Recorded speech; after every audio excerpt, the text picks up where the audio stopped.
Hi and welcome to Coach Jude at Rangitoto. This is part 2 of my series on letting go of unhelpful habits that may be hampering your weight loss.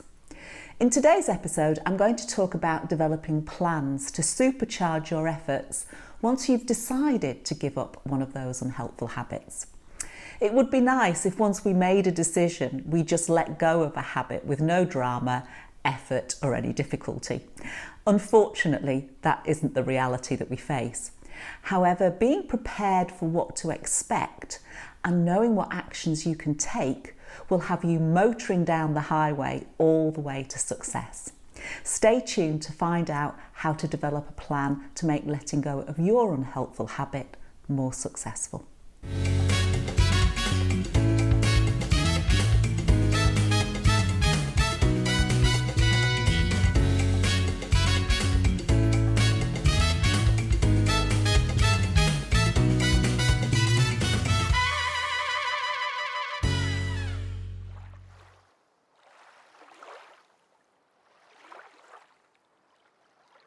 Today, we're talking about planning to make kicking your unhelpful habits successful. If you need more ideas beyond kicking habits, maybe because you're just setting out on your weight loss journey, or perhaps you've stalled, check out the link in the description to my free comprehensive guide to kickstarting your weight loss. Now, maybe you're sitting there thinking, what is this woman talking about with these plans? I decided to give up chocolate. I'll just stop eating chocolate. What the heck is there to plan? Coach Jude is really overthinking this. Well, what this is about is to try to make the process as easy as possible, because the easier it is, the more likely you'll succeed. One thing that I want to stress is that the idea of these plans is to help you during the first few weeks. This is when you'll feel the pull to hang on to your habit the most. Over time, you'll be triggered less and less, and it will get much easier, promise. There are 3 key areas which can have a real impact. Getting up close and personal with your triggers, having strategies to handle temptation, and finding ways to get a benefit that is at least as good as what your unhelpful habit provides. Let's look at identifying the triggers first. Typically, you don't indulge in your habit all the time. There are usually a number of cues that start the whole process off. This is called learned behaviour. Think of Pavlov's dogs. When they heard a bell ring, they were repeatedly given food. After a while, as soon as they heard the bell, they expected food. Their stomachs actually started to produce the necessary enzymes to digest this food as soon as the bell rang. Now, a trigger for you can be a time, a place, or an activity. For example, you always have a beer when you go to a football match. You have a chocolate bar during a work break. You have pizza on a Friday night, etc., etc. If you don't know your triggers, then this is your first bit of homework. When you feel the desire to indulge in your habit, notice what precedes that desire. Over time, you'll start to see patterns of behaviour. For my habit of snacking in the evening, the obvious trigger is the time. It's always after dinner, around 8 p.m, typically while I'm watching TV, and I either go to the kitchen to make a cup of tea or my husband gets his evening snack. The other trigger I have is opening the fridge. If I see dates around this time, I eat dates. Once you've identified your triggers, then get your creative hat on and think about how you might eliminate or reduce the impact of the trigger. In my example, I can't do much about the time, but I could ensure around my danger time I'm doing something other than watching TV. In fact, if I could let go of my habit of watching TV at the same time, then I really would be cooking with gas. There's something else I could choose to do instead of watching TV. Has to be something I enjoy. So it could be reading a book, playing a computer game which I love, doing a jigsaw, ringing or FaceTiming a friend, and so on. The other thing I could do is ask my husband for support during these first few weeks and ask him either to forego his own snack or to eat it out of my sight. Now, I know that a lot of people out there struggle to ask for something they want. They feel it's too aggressive or that they don't have the right to express their needs. Remember that this isn't a demand, it's just a request.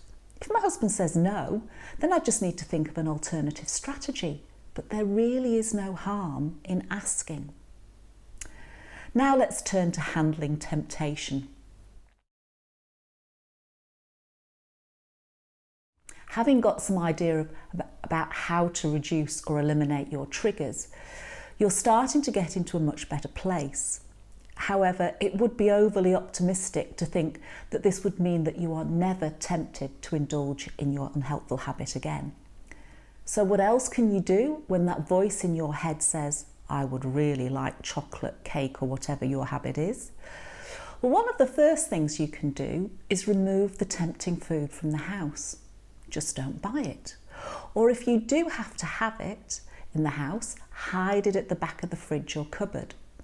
This is what I do with the dates. This doesn't stop me all the time, but I reckon it reduces my habit by at least 70%. Essentially, make it as hard as possible to indulge by putting as many barriers in place as is practical. You can actually buy a safe to put your danger food in so it isn't available to you at a specific time. Other advice tends to revolve around doing something else or distracting yourself. For example, instead of having something to eat, I could just have a cup of tea. However, as making a cup of tea is one of my triggers, that possibly won't help. Or you could swap your unhelpful habit for something that is healthier, like having an apple rather than a muffin, for example. This worked for me when I quit drinking. Having a selection of alcohol-free drinks available, particularly at the beginning, was really useful. However, my own experience of trying this with food hasn't been particularly helpful. I typically feel that I'm left wanting and then go off and eat something else as well, typically the thing I wanted in the first place. Distracting yourself at the time you feel the temptation isn't something I've particularly found useful either.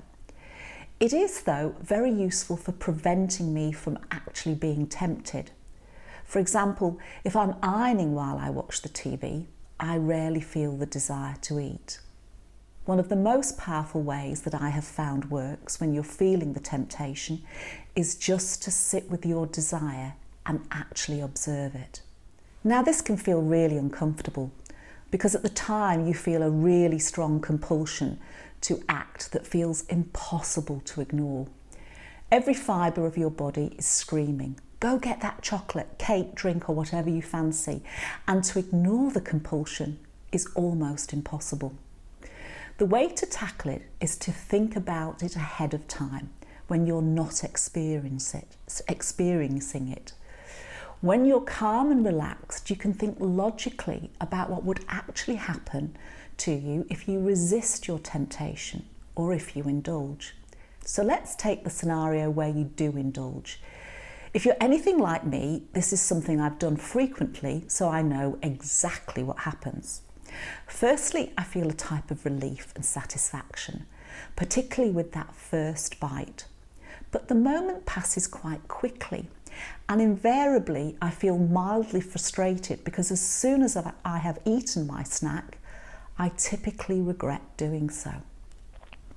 Now consider resisting your desire to indulge. This may make you feel mildly to extremely panicked. However, if you consider this when you're not actually experiencing it, then you can actually think logically about what will happen. Ask yourself, are you safe at the moment? The panicked feeling is your mind telling you you're not safe because you're not doing what it expects, but it really is leading you astray. There are no wild beasts about to attack or intruders in the house. You're just ignoring the call of the fridge. Now, I'm not trying to say that the feeling isn't scary. It can be and isn't called white knuckling it for nothing. The feeling of fear is real, it's just really out of proportion to the situation. And if you consider what the worst thing that will happen to you is, if you don't indulge, the answer is typically nothing. So what techniques can you use to help you deal with this? Well, when this is happening, you're in flight or fight mode. And what you need to do is go back to being calm and relaxed. There are a number of things that you can try. Sometimes just some big, deep breaths can help dissipate the uncomfortable feeling while reminding yourself that you're quite safe. Repeating a mantra that reminds you what is more important to you can also help. I mentioned this in the previous episode, so for my example, I might say, getting a good night's sleep and easily maintaining my weight is more important than my snack. I did this when I was quitting drinking. It made such a difference. My mantra then was, I get more pleasure from running than drinking wine. Not something I ever thought I would utter, but it was definitely true. Another suggestion, you can just observe yourself going through the process.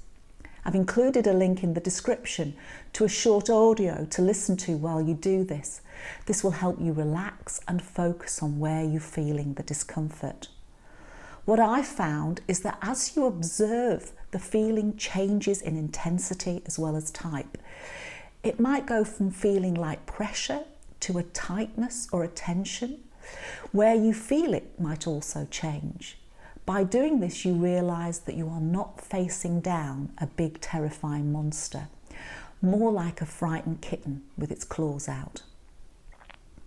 Another suggestion, rating your discomfort is a really good strategy. Compare it to some other times when you've experienced discomfort. For example, having my second nose pack fitted to stop my severe nosebleed was a 10 out of 10. Resisting my evening snack in comparison may be a 1 out of 10 if I'm being really generous.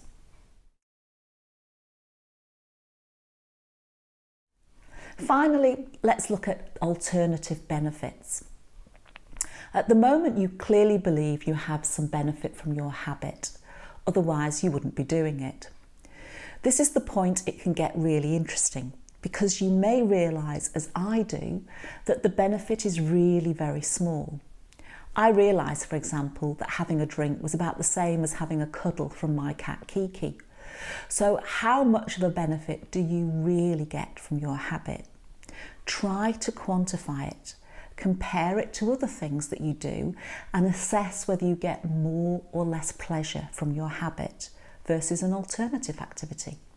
Make a list of activities that give you the same or more benefit than your unhelpful habit and indulge in these instead. One other observation, again from my own experience, is to ensure that the activity isn't a trigger for your unhelpful habit.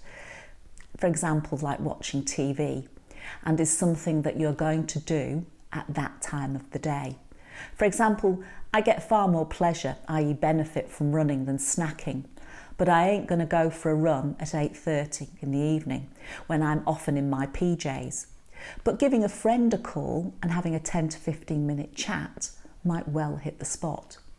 Lastly, before you make a commitment to get started and try to let go of your habit, I would suggest trying some of these things out first. Test whether your strategies work for minimising or eliminating your triggers, or for handling when temptation strikes, and check if your alternative activities actually hit the spot. Finding out what works for you, but more importantly, what doesn't. If it doesn't work, then drop it from your plan.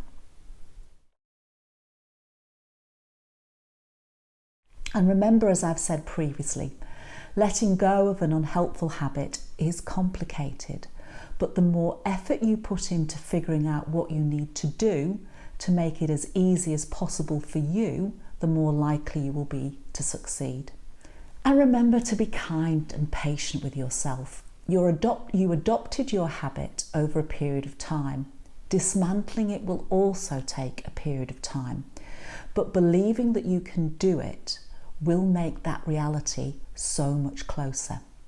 And if you need more ideas beyond kicking habits, maybe because you're just setting out on your weight loss journey, or perhaps you've stalled, check out the link in the description to my free comprehensive guide to kickstarting your weight loss.